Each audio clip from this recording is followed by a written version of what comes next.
By April 9th, 2003, when U.S. troops, now they had ground troops, reached Baghdad, civilian deaths, according to even The Economist, had exceeded 20,000.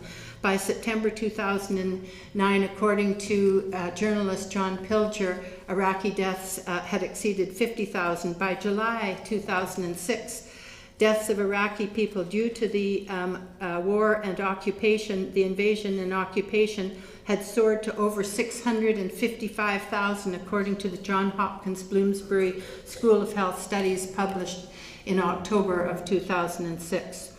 Those responsible for the many crimes, a recent U.S. law professor has written a book chronicling 269 categories of crimes committed by the U.S. administration in Iraq and Afghanistan alone. Now, those responsible for planning, authorizing, supervising, and failing to prevent these crimes must be charged, prosecuted, tried, and those convicted must be punished. Otherwise, we must give in and give up and say we support a system in which one man can decree, or a small group of men can decree, that certain people will die because he says so, and that if that one powerful man says the sky is falling, then we will say, yes, the sky is falling, and others, as a consequence, must die or be detained forever. And if he says that those that die are actually being liberated, we must nod or sleep and say, indeed, they are now free. Instead, we reject that. We must raise our voices to insist that investigation and prosecutions proceed. We must insist on remembering the crimes, acknowledging the victims, and securing proper prosecutions as a result of fair trials.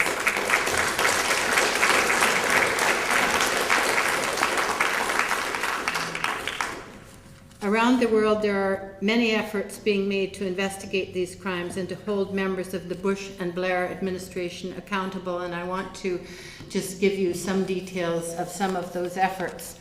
In Italy last month, 23 CIA agents were convicted of kidnapping and rendering a man called Abu Omar and transferring him to Egypt, where he was tortured and released after 4 years with no charges. 22 of the Americans were all tried in absentia, by the way. 22 of the Americans received 3-year sentences. One of them received an 8-year sentence.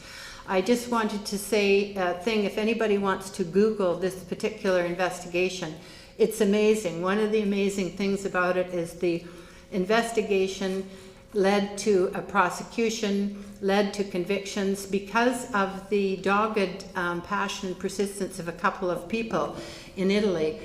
In Spain, in April of 2009, a criminal complaint for torture against U.S. former Attorney General Alberto Gonzales and 5 of the legal advisors who helped plan the use of torture and the means to get away with it was accepted, and Judge Baltasar Garzon has ordered prosecutors to investigate the complaint. U.S. attorneys have filed a very substantial brief to support the prosecution, and part of that brief, they're seeking to have George W. Bush included as an accused. One of the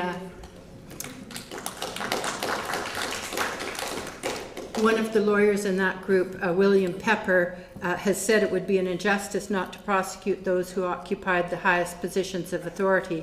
It would be like proceeding against Eichmann and overlooking Hitler. In the U.S., Vincent Bugliosi, former U.S. prosecutor, has found a prosecutor to consider an indictment against George W. Bush for the murder of 400 U.S. soldiers who died in Iraq. The prosecutor is now examining the evidence which is set out in Bugliosi's book called Prosecuting George W. Bush for Murder, and a decision of the prosecutor as to whether or not to lay an indictment is expected in early 2010. Again in the United States, U.S. Attorney General Eric Holder has appointed a special prosecutor to investigate allegations of torture by the CIA.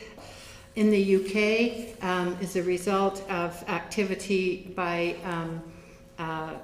advocates for adherence to the law, the Chilcote inquiry has been struck, and We'll begin hearing evidence on November 24th. Tony Blair is expected to be called to testify. It's not yet known how much of this inquiry will be held in secret or how much of the report will be allowed to the public.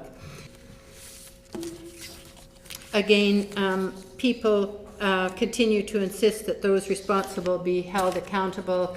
And for example, then President of the UN General Assembly, Miguel Descato Brockman, in March of 2009 said the illegality of the use of force against Iraq cannot be doubted, and the aggressions against Iraq and Afghanistan and their occupation constitute atrocities that must be condemned and repudiated by all who believe in the rule of law. More recently in August, Navi Pillay, the United Nations High Commissioner of Human Rights, said, quote, there should not be impunity for torture, whether it is in the United States or anywhere else in the world.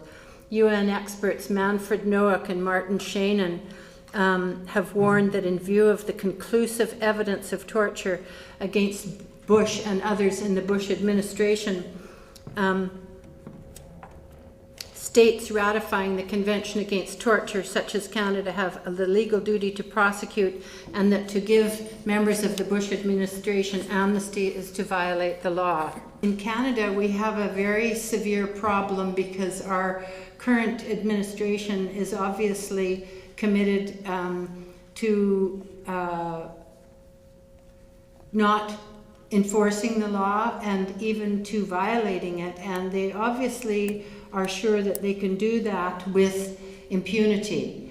And we could look at the Omar Khadr case as an example of that. For example, the federal court and then the Federal Court of Appeal both ordered the Prime Minister, the Commissioner of the RCMP, the head of CSIS, and the Minister of Foreign Affairs, all of them to forthwith request that the US release and repatriate to Canada Omar Khadr. And the government has went to the Court of Appeal, Federal Court of Appeal, they lost there. Now they've appealed to the Supreme Court of Canada. And what the government is arguing is they're arguing that it would be wrong, and indeed it would be dangerous, to let the courts review matters of foreign policy. So as a matter of foreign policy, if the government of Canada wants to assist the US in torturing Omar Khadr by acts or by omissions, then that's just fine. On another front in Canada, if you'll remember the Afghan prisoner turnover case, which has been fomenting in Canada since January of 2002, when the Globe and Mail first released the photographs of Canadian soldiers turning over prisoners to the US at that time. The government of Canada is still successfully blocking a proper inquiry of that issue. So the court in Canada is way behind the courts in the US, it's way behind the courts in Great Britain, and that's partly because of the complacency and the silence of Canadian people.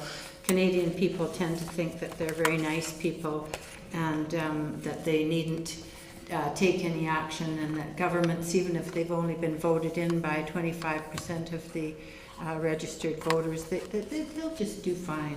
So I think it's a very dangerous situation in Canada.